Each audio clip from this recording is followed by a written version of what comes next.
Okay, 2000 Indian.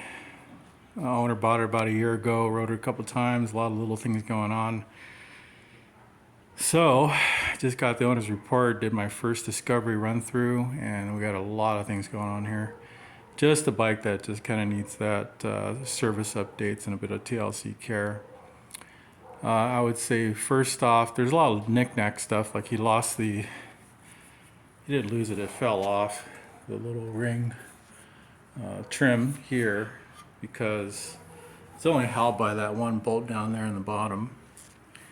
I don't know where you put it though. Let's see. Put that. Anyway, so what I'm going to do is put a light glue here that's soft, and then I replace that with a nice biting threaded bolt. Doing a standard compression check.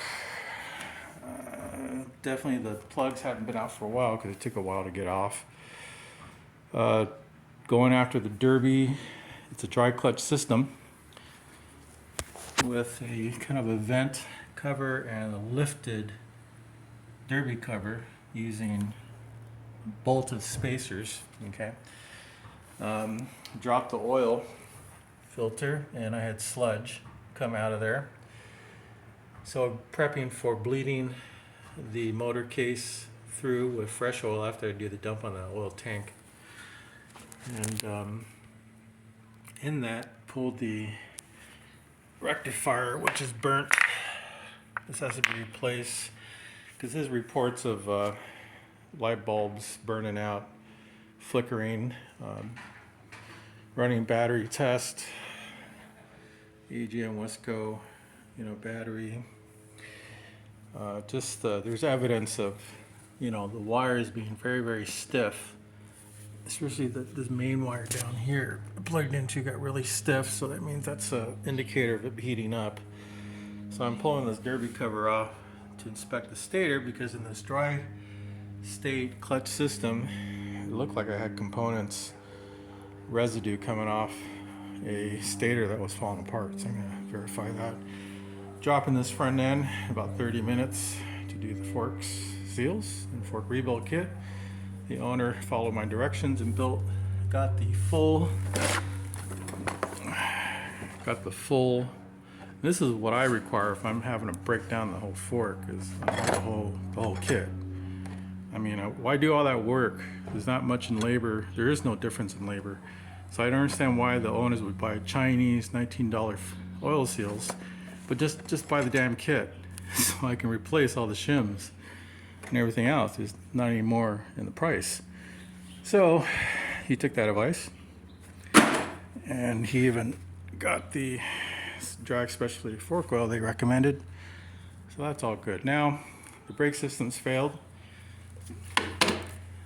The prior owner had new pads put on, but I'm hearing a leak.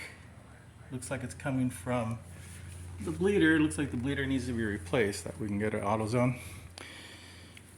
Also, front brakes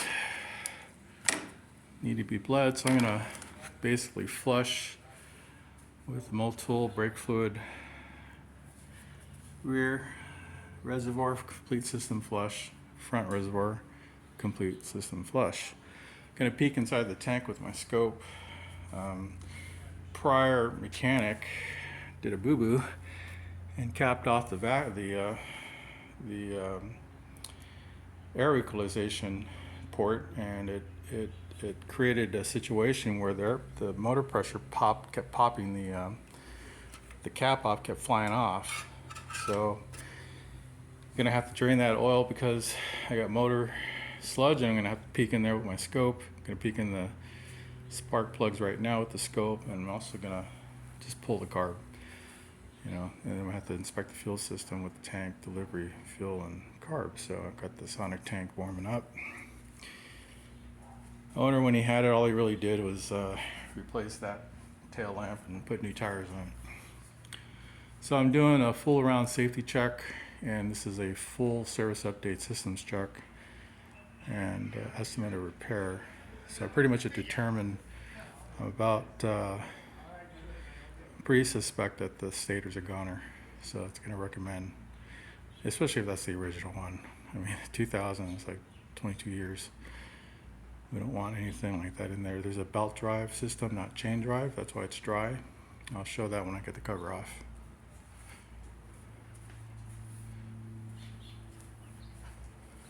All right. That's your first video. And when I'm going to pop the cover off and then inspect that dry clutch system that has the belt. Normally there's a chain, otherwise the option has the belt dry. Okay. Inspect that, and along with the stator, I'm going to be popping off, going into your tranny, and then dumping the oil, scoping that. Okay. I'm going to be pulling off the. I'm going to pull off the car because I need to look now into the intake ports on the engine. Okay. Because I need to determine the motor condition after compression check, and then intake and vacuum, and then I have to look at the fluid systems, which is your oil there, and your oil tank, your oil in your tranny, and the oil in the case, which I'm going to flush. Okay. Yeah, so just kind of get you where I'm at. Sounds good. Okay. Sounds good. Thank you. Lots of fun, huh? Okay. Thanks.